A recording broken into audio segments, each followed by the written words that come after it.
Hello, everybody, and welcome to Speak Out, the OutWrite podcast. I am your host, JQ. You can use any pronouns for me.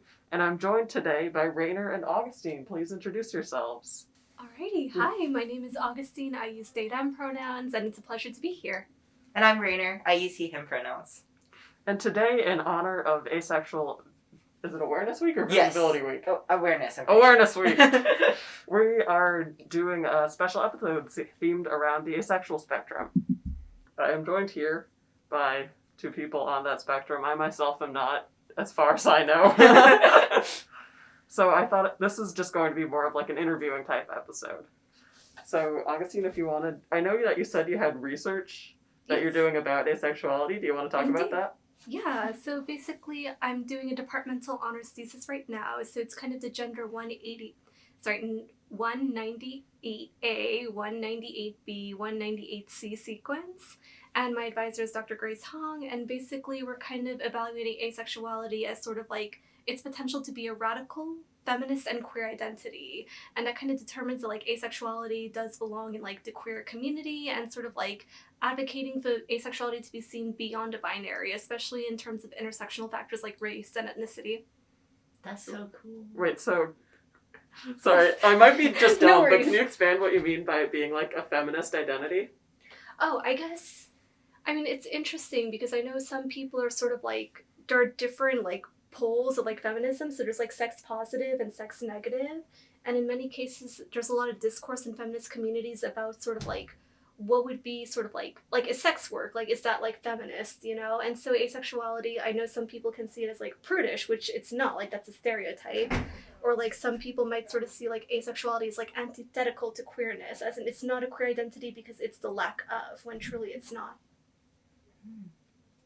Wait, so is that kind of related? Have you read Kaji Amin's article, like the queer taxonomy one? I Sorry, want not to become academic about it all, but Send me No, this so article. valid. I know, like, it was the one he Yes. gave the lecture on. Were you that there? was so cool. No, I wish I was. Okay, but have you read the article? Not as much as I would Can like you to. Okay, no, so Please valid. Anyways, describe this yeah, article for those of us. I don't remember the exact like full title, but I believe it's just like queer taxonomy. But I wrote an article on it. It's on our site.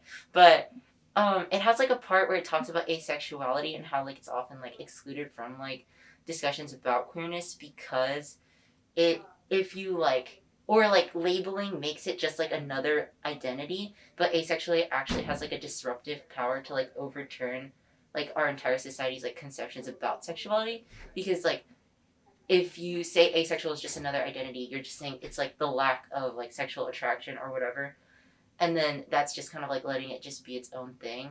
But I'm not explaining this very well. No, But it's saying like if you actually consider what asexuality is, it's saying that like sexuality like isn't a core part of a human identity or the human experience.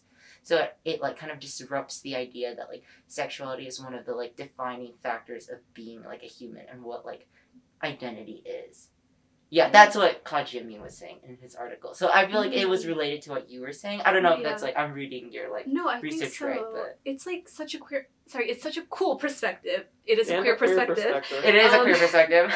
Because one of the researchers I reference the most, I'm actually going to the NWSA conference, so that's National Women's Studies Association, and they have an asexuality caucus. So basically That's one so of the cool. leaders for that is KJ Sarenkowski, who's this really like cool, queer, sort of like, you know, like they very much view asexuality as this sort of like inherently queer identity. So like it's really interesting to see how like Kaji Amin sort of like proposes that like it's not just like another like queer label, because like, you know, there's also the implication that queerness is the opposite of heterosexuality too, and that like asexuality is sort of like the lack of. So yeah. Yeah. And it also came up in context with like agender research, which is not the topic of this episode, but like that it has the same like disruptive power. No, yeah, and it's always interesting because I think people typically like assign a gender to everything, you know, and it's so interesting to see the person just sort of say like, I'm disrupting this, you know. Yeah. Actually, I have a question about something you said while you were talking. Oh yeah. You said that you felt like asexuality wasn't just another queer label, it was more of like an identity. Can you expand on that? Let's see. I think that was kind of something I might have been referencing Kaji. I mean, oh my god, that's interesting. I guess because like asexuality, it could be defined as like not experiencing sexual and or romantic attraction, right? So yeah, I guess maybe what you were pointing out was like when I said like asexuality is usually seen as like in opposition to queerness, and then we kind of have the perspective that like asexuality can be a queer identity, and then sort of like asexuality just like turns the whole thing on its head. I don't even know how to answer this succinctly, but like it's a good You question. don't have to be succinct. Oh my goodness. Wait, what was the part you were referring to? Oh, it's What just was they said something about when they were talking about I think what KJ, and I forget the last name. I'm sorry. Kajimi, yeah. Oh, No, it's no, Sarenkowski. Okay, KJ Sorry, Sarenkowski. Sorry, we got two people. They have similar Yeah. Yes. name vibe. While they were talking about their work at the conference, they said something about how queerness, like asexuality, isn't just another queer label. It's like a separate identity almost. I think that's what Kaji Amin would argue. Kaji Amin? Yeah, I think. I have no idea, but Sarenkowski would probably argue that asexuality is inherently queer, like it belongs into the queer community, and that's kind of the perspective that I've been taking on since like I was involved in like a lot of online communities like Tumblr, for example, or Twitter, and so there's the ace discourse online that sort of says like we need to push asexuals out of this community, otherwise they'll take our resources. But that same logic is also applied, and this is a huge part of my research too, like the parallels between the ace experience, the bisexual experience, and the transgender experience, since I'm also trans, as in genderqueer, and in biromantic. So I just think like it's a very multi-layered question. No, definitely.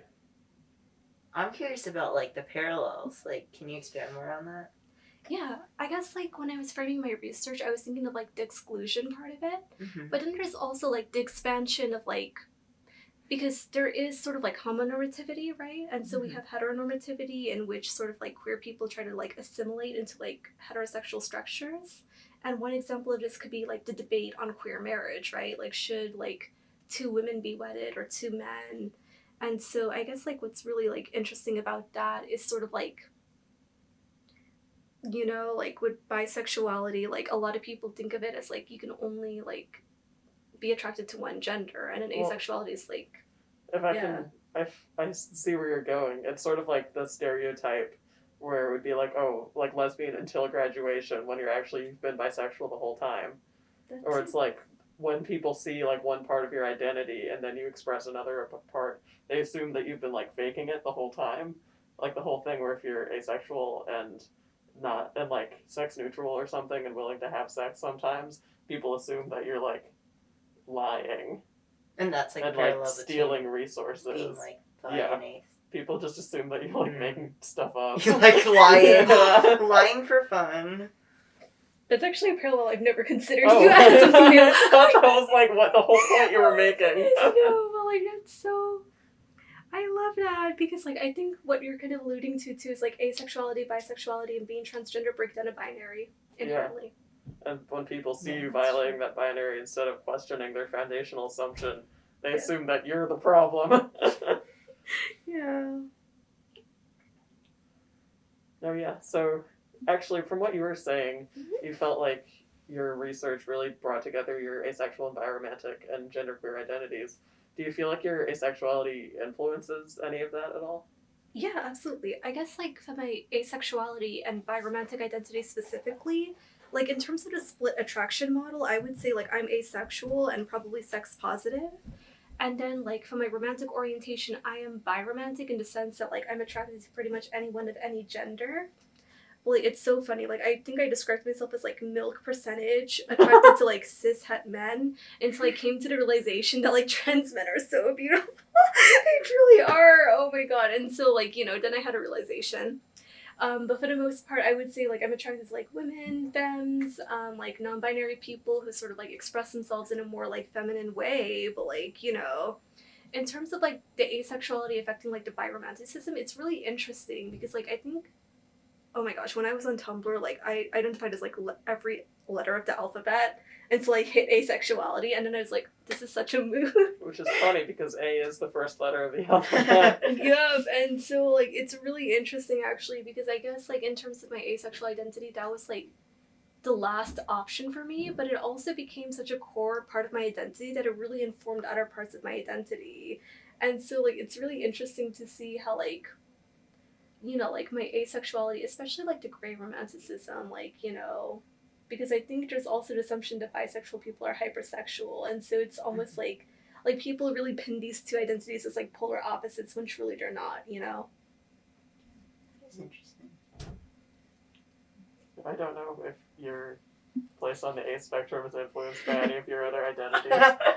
No, I was literally Talk just about talking yourself. to Yeah, no. JQ about this before we started recording, but yeah, I mean, honestly, like, I do identify on the A spectrum, but, like, not super confidently, I would say, because I think, like, for me, because I'm also trans, for me, it's, like, interesting to think about, because I feel like it's, like, the ever-present question that haunts me is, like, am I on the A spectrum, or do I just have dysphoria? And because I feel like that can, like, really be a big barrier to, like, thinking about things that are, like, sexual and, like, that kind of things that involve, like, the body and are so, like, you need to, like, embody and, like, be present in yourself to, like, think about those kinds of things. But I think for me, like, that's probably the main way, like, my other identities intersect with being, like, ace. But I also feel like, yeah, I don't know. I feel like it kind of, they also came up, like, around the same time, because it was, like, okay, going back to high school, time travel moment, but yeah, in high school, I was really silly. I would, like, go around and, like, I wasn't really, like, identifying as queer, but I knew something was, like, up, but I would, like, go around and, yeah, and, like, grill all of my friends, and not even friends, like, acquaintances, too, and I'd be like, so, do you think about sex often? Do you experience sexual attraction? How do you know you're experiencing sexual attraction? And then they would just be like, they would answer me, but it was also silly because I went to, like, a private Christian academy, so it was interesting because, like, usually my friends who were, like, you know, cis het guys, they would, like, answer, like, pretty straightforwardly. They'd be like, well, it's, you know, like, this, like, yes, and then, etc. But, like, a lot of the girls I asked would say they don't really, like, think about sex and stuff, which was, like, interesting to me because I knew, like, they had also told me before that they were having sex with their boyfriends. So I was like, the dots are not dotting, which is obviously, like, you know, you can be, like, asexual and, like, you know, sex positive and, like, that kind of stuff. But, you know, that, I think, was more, like, obviously maybe some of them now, like, identify on the A spectrum or something like that, but I do think a lot of it was also, like, gender norms and, like, Christian, like, expectations on, like, women's sexuality, which is, like, interesting, and I feel like that, like, also was, like, pretty formative for me, because, like, I'm AFAB, so I think, like, that's also been, like, another thing, where there's, like, a lot of things that are, like, making you kind of, like, doubt yourself, because, like, if you think, I don't know, I have a friend who's, like, ace, and they were always saying, like, yeah, I'm kind of, like, the ideal, like, Christian ideal, because they're, like, don't have sex and don't have sexual attraction, but then they're, like, suddenly when you reach a certain age, they're like, why aren't you married with children?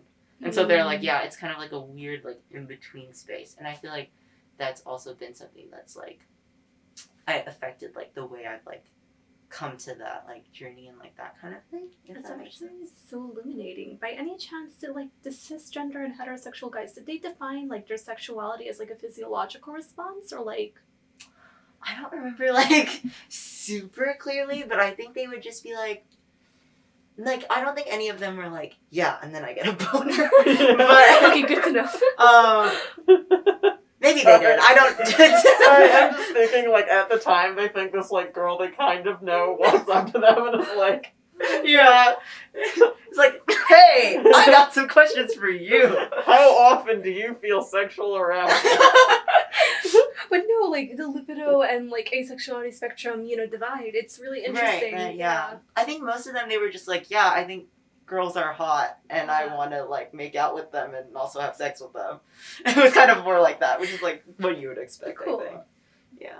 But that would be pretty funny if they were like, yeah, I know, because I get a boner. No, I'm trying to decide whether this is, like, too tangential or if we can pull it back to being on topic. Because I feel like there's something there that really is, like, this is how gender essentialism gets made.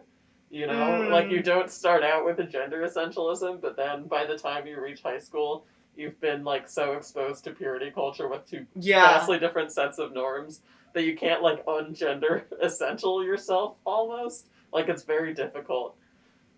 No, I think that's definitely related because I feel like I mean, obviously I can't totally like speak on this, but at least for my friend, who is ace, they're AMAB, so they were raised like as a guy, and for them, like I think their experience was like very different because they would say like it was much more expected of them because they also grew up in like a conservative Christian environment, but it was much more expected of them to like express sexual feelings and like express like sexual attraction towards like women specifically, when that just like wasn't really like the case for them, versus like me, and like I had mostly female friends growing up, and like those girls, we didn't really like talk about like sex that much, and it was kind of like taboo, and like even if you did want to have sex, you weren't really supposed to say it, even if you were like actively having sex. Which is like, yeah, so I do feel like that's very related. I don't know if that like resonates for you at all. Oh my goodness, I was like pretty much socialized as a girl, right? Like I'm also AFAB. And so I'm just kind of thinking about like the ties with my genderqueer identity too, because like I probably wouldn't have realized the expansiveness of my own gender identity had I not been asexual, you know? That's like I feel like I might have like identified as like just like biromantic and bisexual, and then like maybe like cisgender. So I feel like there's like definitely like a gender component to it too, you know? How do you think like being ace like opened you up to like that, to your gender, I guess? You know how some people assume that like if I'm asexual and I'm not attracted to like sexually attracted to either gender, then I must be attracted to both genders? Yeah. That was kind of the vibe. Okay. And then I guess like you were saying that like kind of influenced your gender, like specifically, not necessarily who you were into, or did I mishear you? Let's see. I mean, it could go both ways in the sense that like, you know, I'm biromantic and genderqueer, so like there's like a whole sort of like plethora of like potential attraction there, you know? Probably the most strongly connected ones are in fact the biromantic identity and the genderqueer identity, but it's really interesting to see how sort of like the asexuality almost like triangulates in that space, you know? Yeah. Sorry, at risk of being too blunt, no, I don't know. Oh my god, so valid. Is there like a specific point you want me to touch upon, or just kind of like the general concept? Because I might have been circling around. Yeah, I guess like the asexuality part, like how you think that influences like your gender, and like that part, like how asexuality ties into both those things. Okay, so I guess going back to the point where I was sort of like, if I strictly identified as like bisexual, then I probably would have assumed that it was like cisgender too. Yeah, it's like a funny connection. Like I know it's there. I guess like in terms of like being genderqueer and like asexual, because I remember at a point like I kind of identified as like new choice too, but that didn't fit either. So it's like, sorry, what does that mean? Oh, sorry. It's kind of like an agender identity. So it's like, you know, like not identifying as like man, woman, and you know, to an extent almost rejecting like the non-binary identity in the sense and just saying like I'm without gender, you know. Yeah. Or like new choice could also be viewed as like two genders canceling out, or could be seen as like its own distinct thing too. Like there are a lot of like variations of like agender also. Gosh. Sorry, it was just a word that I haven't heard before. No, yeah, and it sounds Frenchy, which Nutella. I love Francophone. Oh my gosh. Yeah. Aw.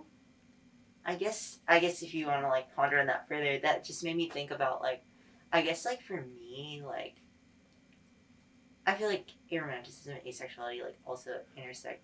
Like intersect for me like quite a lot. But I think like realizing like that kind of like maybe I was on like the ROA spectrum. It's kind of like been going back and forth since like high school. Oh. I'm like, yeah, I am on both the spectrums, and then I'm like, no, maybe, and then it's been a little bit of a journey. But I think for me, like, as I was like coming to terms with like being like a trans guy and like that kind of stuff, for me, like being ace sort of like opened up gender presentation for me. Oh, because I think like realizing that at least like being in a space where I was like, I'm not necessarily trying to like pursue anyone or something, made me feel like I had to cater less, especially since like because I would say like I'm on the spectrum for like at least asexuality for sure. So I do like experience like attraction towards men, and I feel like specifically for like a lot of the like queer people I'd interacted with were like cis up until like I came to UCLA, and so like when my perception of like men as like a group was like mostly cis, it's like gender is more like strict, I feel like, and also like growing up Christian, so a lot of the gay guys I knew had like more like rigid ideas about like gender and stuff too, because it was already hard for them to unpack being gay. So there was kind of like a pressure to be like very like cis presenting, like more masculine, because that was like all I heard like my gay guy friends like say they were attracted to. But I feel like stepping away from that and being like I'm not trying to pursue anyone allowed me to like explore like more feminine like gender presentations and stuff like that. Oh my goodness, like that makes me reflect, slightly tangential, but like with asexuality, you know how there can be like romantic attraction, aesthetic attraction, like beyond just sexual attraction to that's actually really interesting. Next question. No, sorry, I'm No, just you're good. contemplating because I feel like there is, not to make it about myself. but I No, feel like please. when it comes to second guessing yourself, I feel like there's so much there with like being a lesbian and being ace. Because like literally recently I've been like interrogating myself about what if I secretly have a crush on my friend who's male. And I'm hiding it from myself and I don't know it even. And I feel like that's so like, I feel like the experience of second guessing yourself, because it's very hard to prove the absence of something. Yeah. I really feel like that's an experience common to a lot of queer identities. Yeah. But especially asexuality. Yeah, I That's feel so like that's valid. definitely true. And then, yeah, I feel like there are obviously more similarities between like queer identities than there are not. So Yeah. still related. No, I think we can build off of that, because I have like, how did you realize you were on the A spectrum? Because I feel like we've talked about it in terms of identity, but I would like personal anecdotes, please. Like, is there a time? Sure. I think I was like 13ish and on Tumblr, and then like later on I entered like a gender sexuality alliance in my high school, so like that must have been 9th grade. And it's just like, it's such a wild experience because I think like at that point like I was already friends with a lot of like juniors and seniors, and so it felt like they already knew who they were, you know. So I remember like seeking out so much information, and like I'm not even sure if I had like an actual realization. I think I just like stuck with the label like asexual, like to see like how that would like play out, but it really does describe a lot of my life experiences too. Oh my goodness, and just like my interactions with other like ace people within the community, I think helped me come to that realization, you know? I guess for me, like it has, like I said, it's been kind of like a very chaotic kind of journey. But like, it's always a journey. The Yeah. chaos is what makes it a journey. Literally, and it's like funny too because I feel like the gender journey was also complicated, but in a more like linear fashion, which isn't necessarily like obviously it doesn't have to be linear, but I think for me, I just like that's why I was so obsessed with like grilling all of my classmates in like high school, because I just didn't really feel that strongly towards like people in general, and I would like hear my friends like talk about like, oh, like that guy's like really hot, or like, you know, I want to like yeah, Such a mood. like I don't know, make out with him or whatever, and I'd be like, that's crazy, y'all like making this up or for real, like / serious. And then I guess I like started to realize that like people were like serious about that, and I think like that's just kind of like when I was like, yeah, I just like don't really like have like, obviously I think things are less like boxed in than we think they are, like, so I don't think like every alromantic person is like down to fuck 24/7 obviously.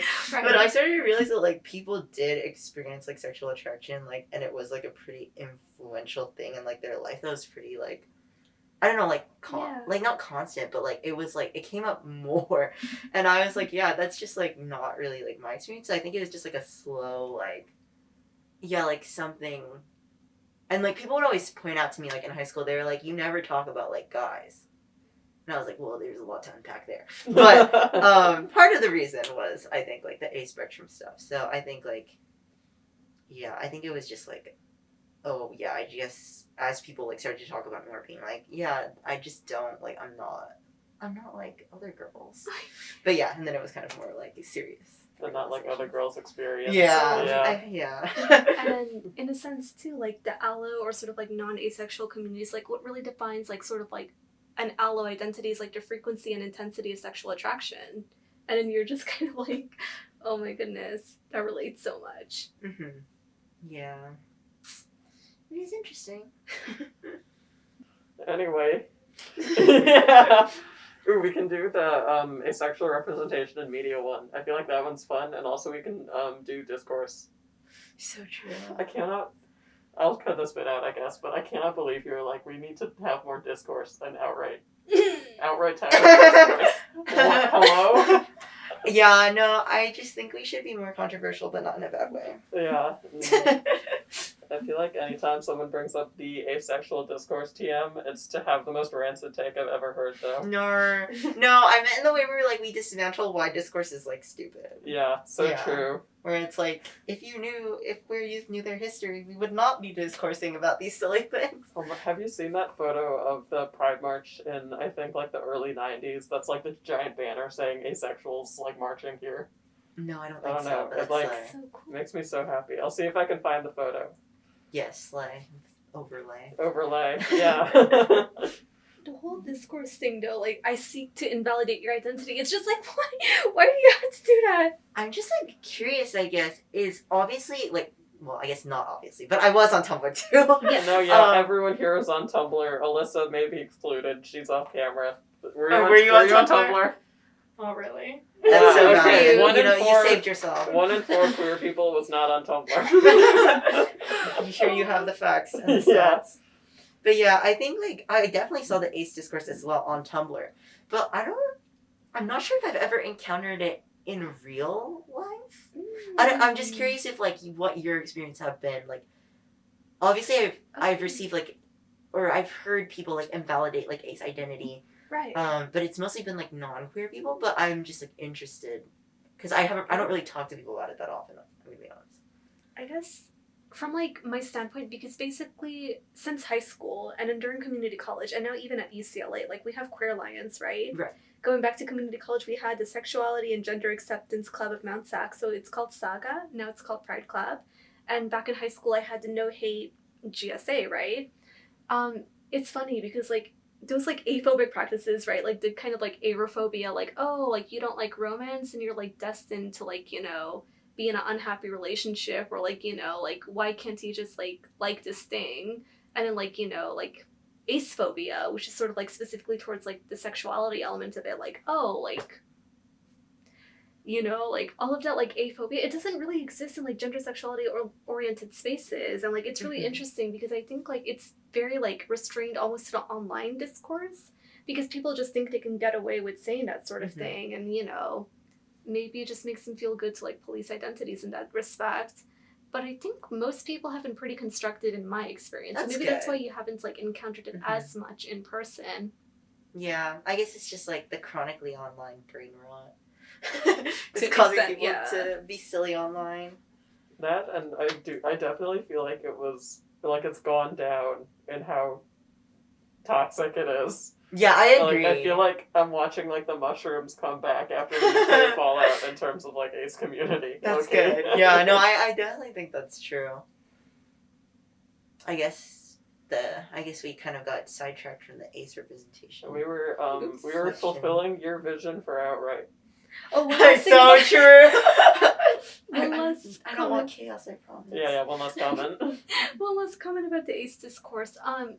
The people are so weird. Like, I feel like aphobes are also like, you know, they identify themselves as like TERFs. You're just like a trans exclusionist and an aphobe, you know, at that point. Wait, what do you mean? Because they're kind of using like a similar logic that like trans exclusionists would use, sort of like, oh, we're gonna oust these like trans people from the community because like they don't benefit us, or because like we think that queerness is only like same-sex attraction. Like, it's interesting. Just like limiting. Which is like limiting, like the scope is limiting, and like it's not like expansive enough to really encompass like the diversity of identity. Yeah, it always boils down. Oh yeah. I And feel then, like when you see someone in person, it's harder to like randomly bring up that you think that they're like a piece of shit who should leave the space that they're in, like to find community. I think there's a general peer pressure to not kick people out of communities, which can in some cases be negative, but I think on the whole it leads to more productive conversations that are had online. Yes, hopefully. and also like the term like gold star lesbian, like I've seen people use like gold star asexual too, and it's like it's so disheartening, like in sense of like, oh, you have to prove that you're asexual by not having sex with other people, Not even, when that doesn't even define like, you know, Yeah, like that your doesn't sense really of and make also asexual like attraction. not even by sense. not having sex with people, by not ever having had sex with people, and instead having like figured yourself out by like, I don't know, whenever Osmosis. people start having sex, like it pissed me off.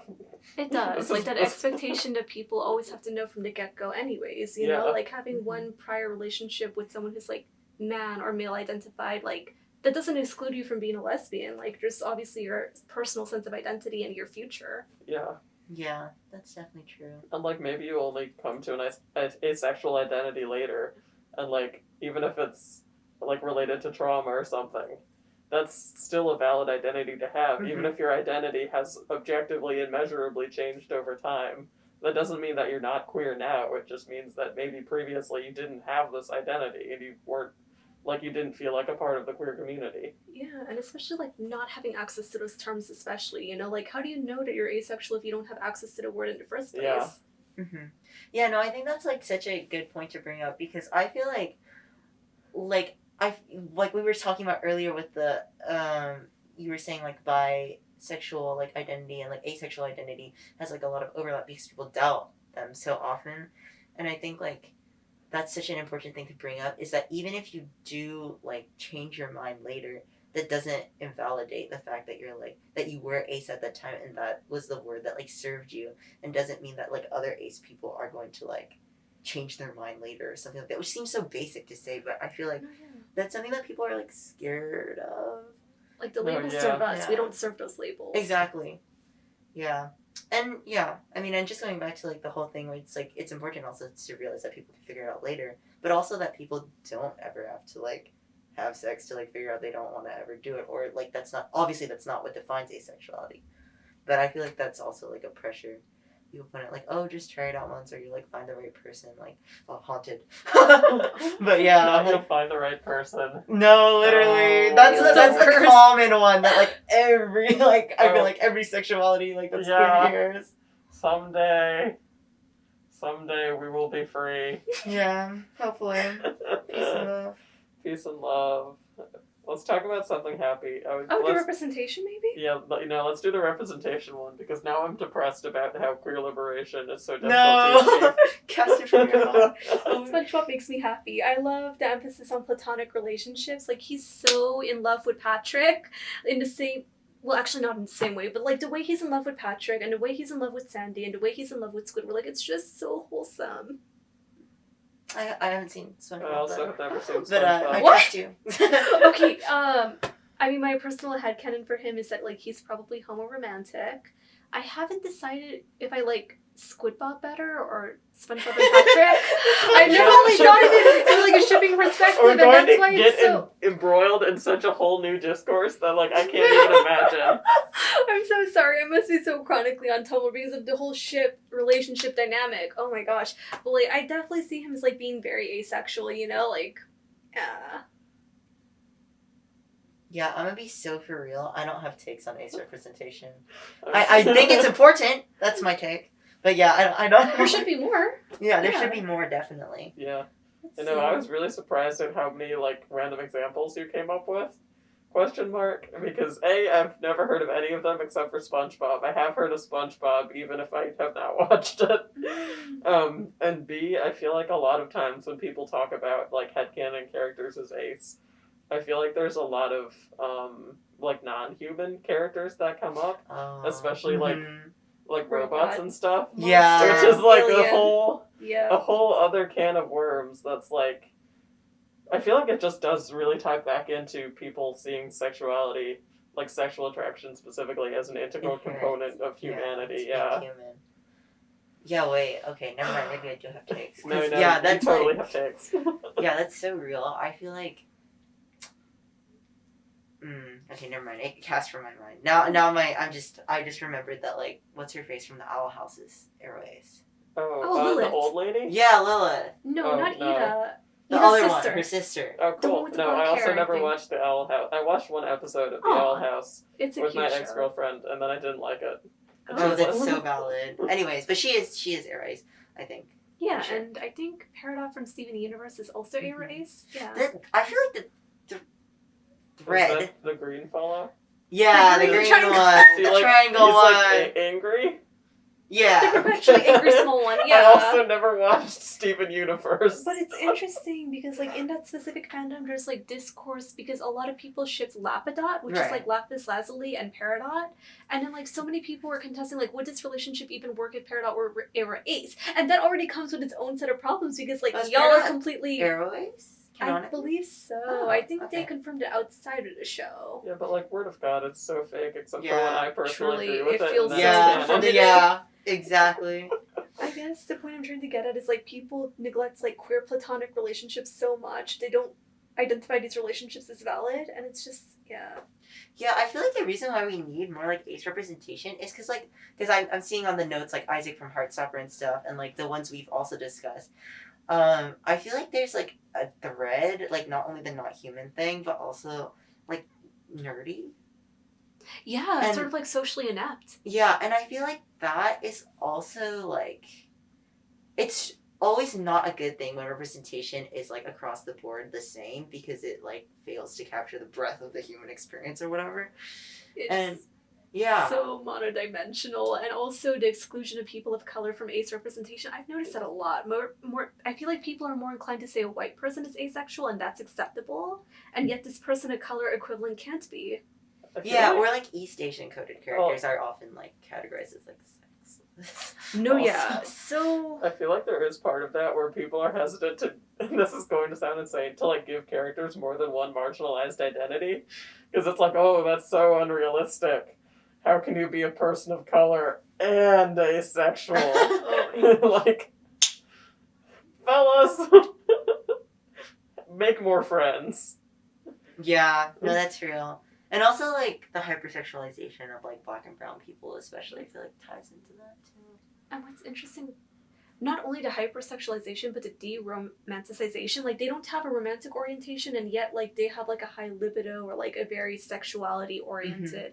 So they aren't allowed to engage in, like, you know, like, things that, like, white people would be expected to do, like hand-holding or, like, affection, like, Mhm. hugging. Yeah, that's Yeah. definitely an issue.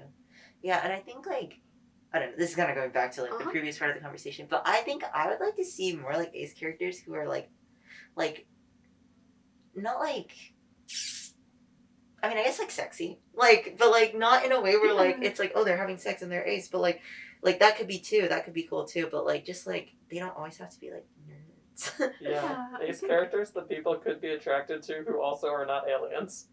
Yeah, have you heard the Jessica Rabbit as ace headcanon? I Or, actually like- think that one's pretty cute. Like, I feel like Mhm. that would be good representation if that were, like, an actual thing. Yeah. Is it confirmed? Oh no, I think it's just a No. headcanon, yeah. Okay. That is an old movie. Yeah, people just like to headcanon her as that. And I think like there's also been like some discussions of like, well, this is getting into like speculating about real people, which is, you know, iffy territory, but like Marilyn Monroe. I've heard Oh, of I her don't being know. addressed as, like, an asexual icon, yeah. Mhm. Yeah, and Go also like on. sapphic. interesting. Yeah, I don't know. She wrote like very romantic. And from my understanding, I haven't like really researched this, so this could be like not true, and maybe need to do more research. But from what I've heard, it's like she would write very like romantic things to other women and about other women, and then was like recorded stating that she did not enjoy sex and did not want to have sex.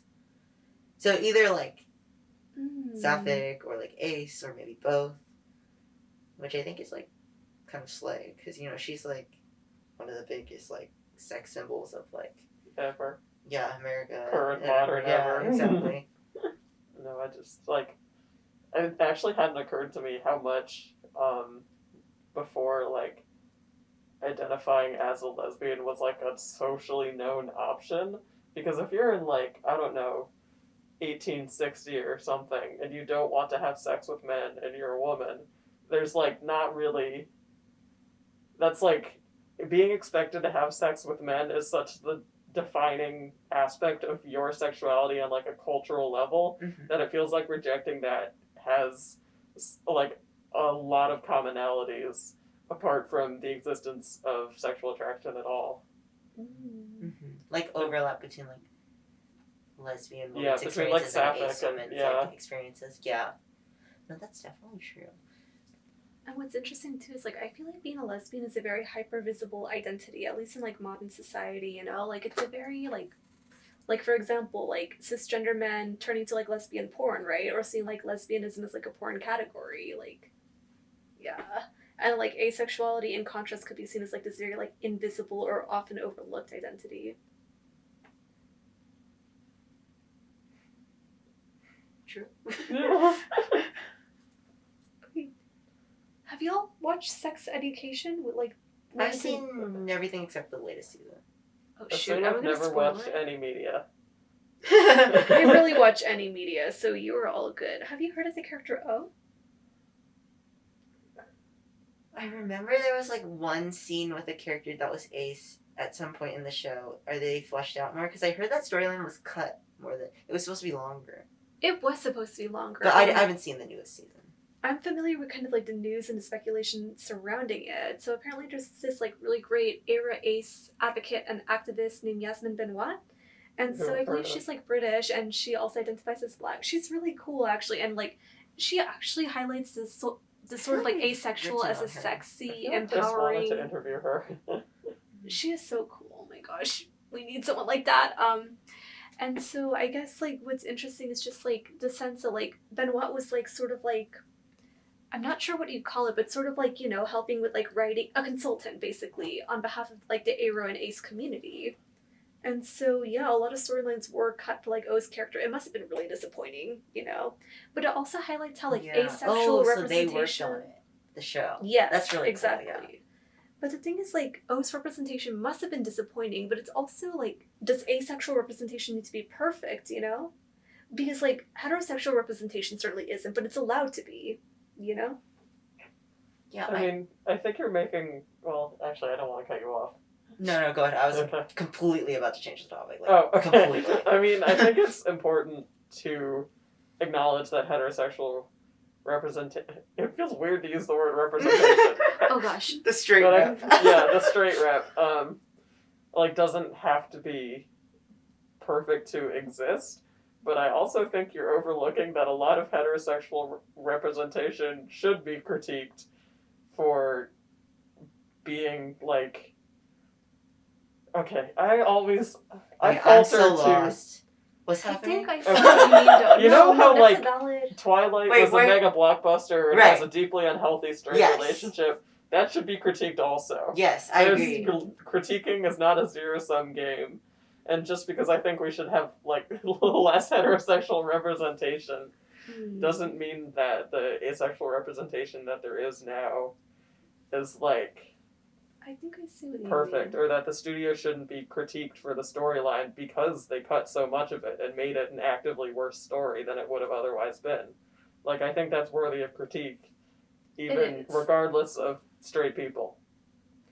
Honestly, like, even if it was, like, a straight storyline, like, it still should be critiqued because, like, there's a person of color involved and, like, there's also just, like, the unfortunate implications that go with that, you know? Like, no, I guess what I'm trying to say, I'm not sure if you're familiar with the Steven Universe discourse, but No. basically, like, Well- I know... Probably a little bit, but entirely by accident. Good. Against Keep it your that way. will. People send Rebecca Sugar death threats for being problematic. That's what I mean. Like, I guess that's kind of like what I'm hinting at. But like, absolutely, like, you know, all of those forms of representation should be like appropriately addressed and criticized. You know, otherwise we're not. Yeah. And then we're just like constantly settling for less. You know, and Yeah, lowering but, our like- expectations.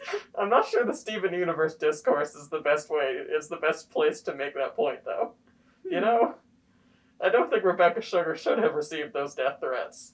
even if she was problematic, a situation which I am not taking a stance on. Hold on.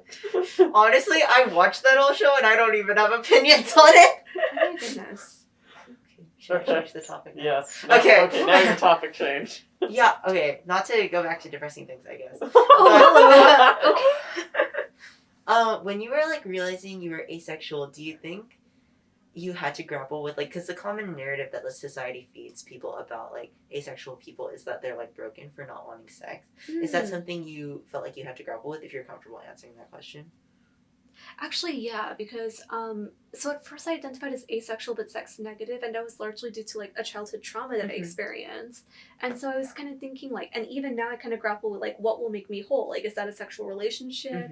Is that finding like another half? But then like, it's also coming to the realization that I'm already an individual on my own, and that I am whole, and that I am complete, and that like I just make myself complete in different ways that like other people wouldn't expect or anticipate. Yeah, I agree. That's fine. Thank you. I'm glad you're on that journey. Thank you.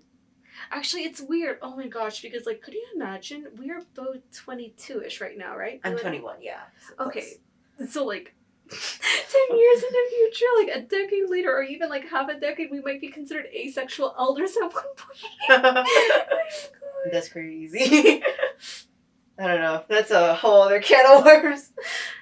Isn't like Yasmin Benoit Not- only like 28 or something? Okay, but like not 30-year-old people being I feel like- elders. Oh my god. Oh my gosh, but Yeah. the true elder of this community is like A-Stat Advice. I love them so much. I don't know though. They wrote a book called I Am Ace recently. That's so cool. their name is like Cody Daigle Orions, I believe. They're so cool. Doesn't ring a bell, but that's cool. Yeah, I don't know. I feel like, yeah, that's a whole other can of worms. I'm not gonna get into like the queer elder conversation, but yeah. Well, yeah, let's not, because it will get really depressing really fast. Yeah. Not the not the current global pandemic too, you know? No. But We okay. already had the queer one, and now it's like, Mhm. and what if everyone died again? But definitely that expectation, like I think people just assume like being asexual is this joyless experience and that we're doomed to be like suffering and miserable forever. Yeah. People assume that about a lot of queer identities, but So especially true. asexuality. Mhm. Yeah, I think that's like, I don't know. It's just like,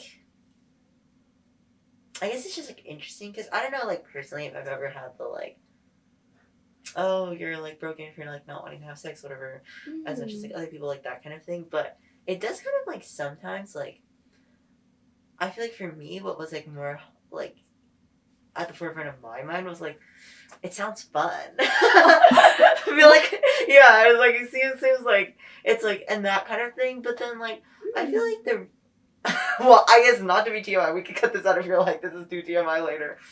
But I feel like, for me, I was kind of like, well, gotta try everything once, which is I don't think like true for everyone, and I definitely don't think like ace people need to have sex to like confirm whether or not they're asexual. Which once again, not all ace people don't not want to have sex.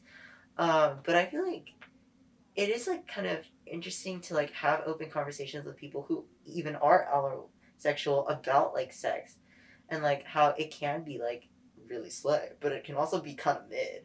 And so I feel like that's like an important thing to like talk about, because one, it helps people like have more realistic expectations for intimacy and like knowing like how to communicate with your partner and like that kind of thing. But it also like is good for like ace people because it's like, well, it's not like the pinnacle of like the human existence, and it's not like all the movies make it out to be all the time for everyone, and there's plenty of other like beneficial things that you can participate in life by yourself and also with other people. I love that. Actually, one thing that I love about asexuality, it's been like a very like freeing and liberating identity, especially in terms of like expressing like platonic love and platonic attraction. Like I get to prioritize those relationships too. Like I noticed kind of like a term in polyamorous relationships called like relationship hierarchy, and so what can be proposed is like relationship anarchy, which basically means that like, you know, like having a primary partner or a secondary partner, like that doesn't matter. Like they're all partners, you know, like they're all people in your life that you have a relationship with. Yeah, I really like ideas about relationship anarchy, and like I'm not super familiar with it, and I would like to like learn more about it. But I think like from what I've heard discussed about it, like what you're saying, and then also just like taking every relationship with each individual person and talking about like what you specifically both want from that relationship without having pressure of like defining it with like a preconceived set of like we have this kind of relationship so we have to do these things and this is the ways we can be intimate with each other, these are the ways we can't be, and instead just like taking your relationship with each person like individually.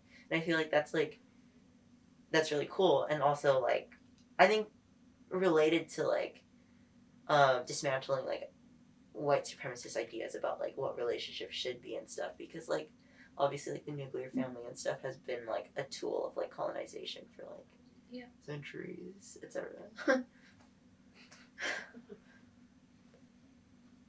We are coming up on time, so I would like to take the tone back up a little bit. No, So yeah. bad. no, I don't know if we have fun things about being ace. I feel like a lot of that ties into ace joy, which we were just talking about. Mhm. But if you have like a silly little anecdote about coming out to someone or something, that would be really nice. Let's see. Oh, this is so dumb. Okay, so like I remember like telling somebody. Okay, let me know if this is too TMI. So somebody was asking me for a sexual favor, right? Like they just called me 2 years later after I gave them my phone number at a community college. And so like, you know, I tell them like, no, I'm so sorry. This is something I just can't give to you, right? And so my first call, I told them like professional boundaries. I used to work there. Therefore, like I can't deliver anything, you know, like there's no like sense. And then later on the second call, they persisted, and I was like, you won't be happy. I'm asexual. And so they proceed to ask me, are you a virgin? And I tried to explain to them what asexuality is, but I think they only had the virginity thing in mind, so it was tragic. I hated every second of that conversation. Perhaps All not the right, silly please. goofy story, but Yeah. so sorry you experienced that. That's sorry. real funny.